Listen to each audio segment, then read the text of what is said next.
Welcome to your YouTube channel Silkhilia Maths Classes. Now प्रश्नावली 1.3 question number 1।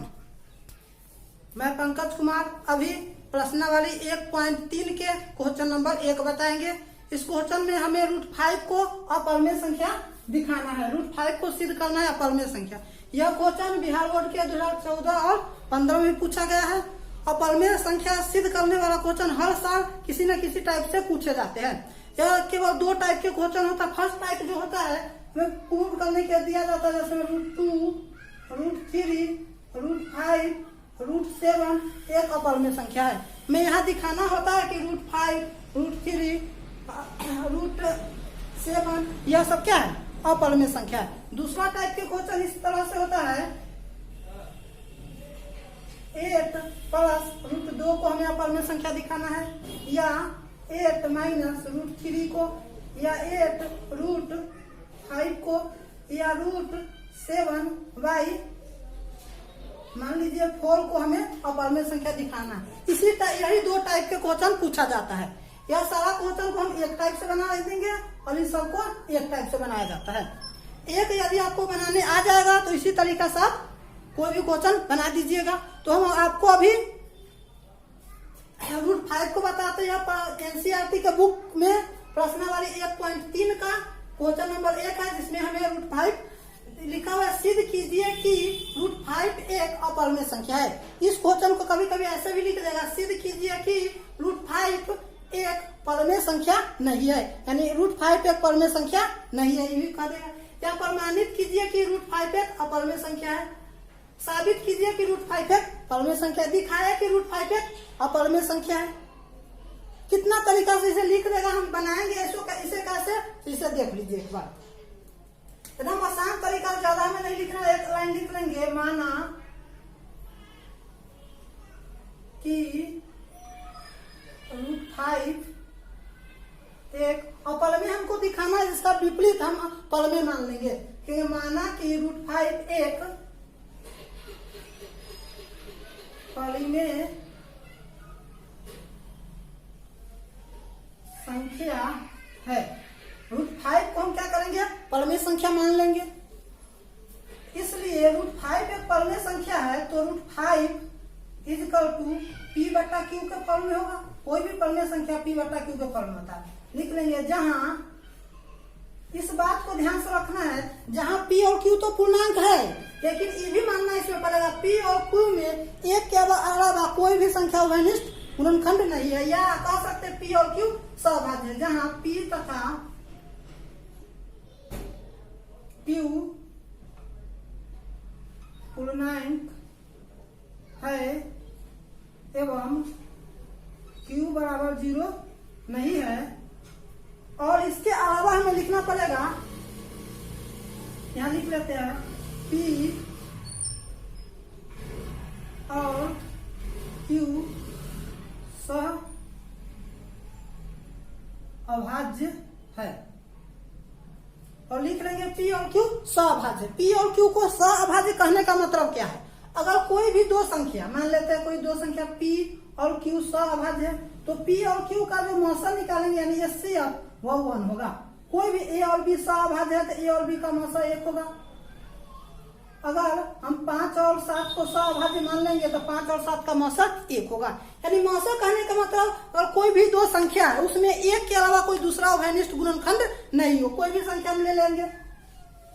8 और 13 ले लेंगे, या 15, हम 8 और 15 ले लिए तो 8 और 15 को सहअभाज्य कहेंगे। क्यों? क्योंकि 8 और 15 में एक के अलावा कोई दूसरा संख्या कॉमन नहीं है, यानी 8 और 15 का हम मौसा निकालेंगे तो 1 होगा। इसलिए हम 8 और 15 को सहअभाज्य कहेंगे। इसलिए यहाँ p और q को सहअभाज्य मान लिया है, यानी p और q का मौसा 1 होगा। यानी p और q में एक के अलावा कोई दूसरा संख्या उभयनिष्ठ नहीं। उभयनिष्ठ का इंग्लिश होता है कॉमन, यानी p और q में एक के अलावा कोई दूसरा संख्या कॉमन नहीं है। इतनी बड़ी बात को हम मान लिए, p और q को सहअभाज्य केवल लिख दिए।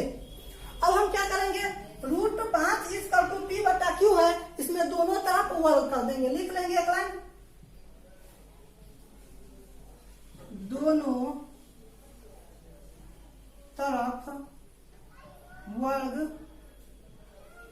करने पर, वर्ग मतलब होता है स्क्वायर, अब √5 का स्क्वायर कर देंगे तो √5 और यहाँ हो जाएगा P बट्टा Q का स्क्वायर।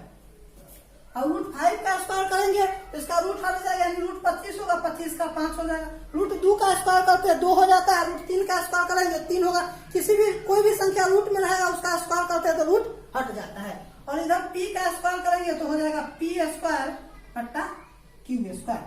अब इसे हम क्रॉस में मल्टीप्लाई करेंगे तो लिख लेंगे P को Q से गुना करेंगे तो हो जाएगा Q स्क्वायर इजकल टू 1 से गुना करेंगे तो यहाँ हो जाएगा P स्क्वायर।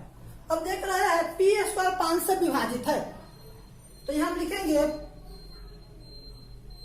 5 P स्क्वायर को विभाजित करता है। 5 P स्क्वायर को विभाजित कर रहा है तो 5 P को भी विभाजित करेगा। तो 5 P को भी क्या करेगा, विभाजित करेगा। अगर हम देख रहे हैं 5 से 5 15 के स्क्वायर को यानी विभाजित कर रहा है, यानी 15 का स्क्वायर 225 5 से कट रहा है तो 15 का स्क्वायर 5 से कट रहा है तो इसका जब स्क्वायर हटा देंगे तो 5 से 15 कटेगा कि नहीं। 15 का स्क्वायर 5 से विभाजित है तो 15 भी 5 से विभाजित होगा। यही हम लिख लिए 5 P स्क्वायर को विभाजित करता है, इसलिए इंप्लाइज 5 P को भी विभाजित करेगा। अब हम क्या करेंगे, P स्क्वायर जो यहाँ है तो हम P इजकल टू 5C ले लेते हैं। लिख लेंगे माना कि P इजकल टू 5, हम C या K भी मान सकते हैं। P इजकल टू 5C ले लेंगे तो P इजकल टू 5C ले लिए तो हम यहाँ P के जगह क्या करेंगे 5 रखेंगे। यहाँ हो जाएगा therefore 5 Q square is equal to P का वैल्यू क्या है 5C है तो 5C का स्क्वायर हो जाएगा। तो 5 Q स्क्वायर इजकल टू 5 का जब स्क्वायर करेंगे 25 हो जाएगा, C का स्क्वायर C स्क्वायर होगा। अब हम यहाँ देख रहे हैं 5 से हम 25 को काट देंगे, 5 बार में कट जाएगा तो यहाँ Q स्क्वायर इजकल टू हो जाएगा 5C स्क्वायर। इसको हम लिख सकते हैं 5C square is equal to Q square. अब हम ये इसे क्या लिख लेंगे 5C is equal to 5C square is equal to Q। अब 5 जो है Q स्क्वायर को भी विभाजित कर रहा है, हम लिख लेंगे 5 Q स्क्वायर को भी विभाजित करता है। 5 जो है Q स्क्वायर को भी विभाजित करता है तो 5 Q को भी विभाजित करेगा। तो 5 जब Q स्क्वायर को विभाजित कर रहा है तो 5 Q को भी विभाजित करेगा। इसका मतलब 5 से P भी कट रहा है और 5 से Q भी विभाजित है। इसका मतलब 5 और P और Q दोनों में क्या है 5 कॉमन है। P और Q P जो है 5 से विभाजित और Q भी 5 से विभाजित है। इसका मतलब P और Q दोनों में क्या है 5 कॉमन है। लेकिन हम माने थे P और Q सअभाज्य है तो यहाँ क्या होगा, हम जो माने थे हमारी जो मान्यता था उसके विपरीत हो गया। इसी बात को हम एक बार लिख लेंगे।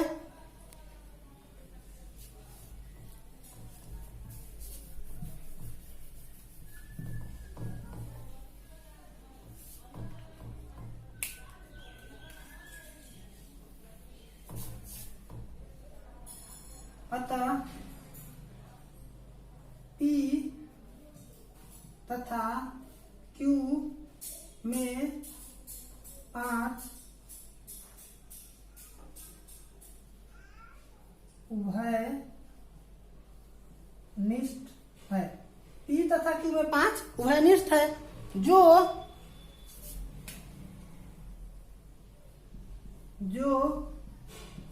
हमारी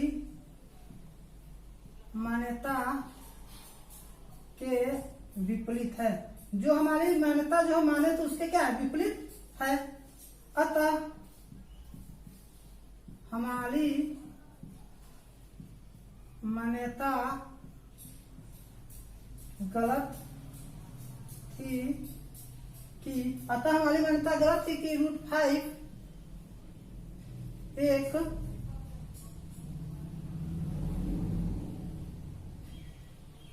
परिमेय संख्या है। अब हम जो माने थे P और Q में एक के अलावा कोई भी संख्या उभयनिष्ठ नहीं है, लेकिन यहाँ P तथा Q में 5 उभयनिष्ठ है, जो हमारी मान्यता के क्या है, विपरीत है। जो बात हम माने हुए थे उसका विपरीत है, इसलिए लिख लिया अतः हमारी मान्यता गलत थी।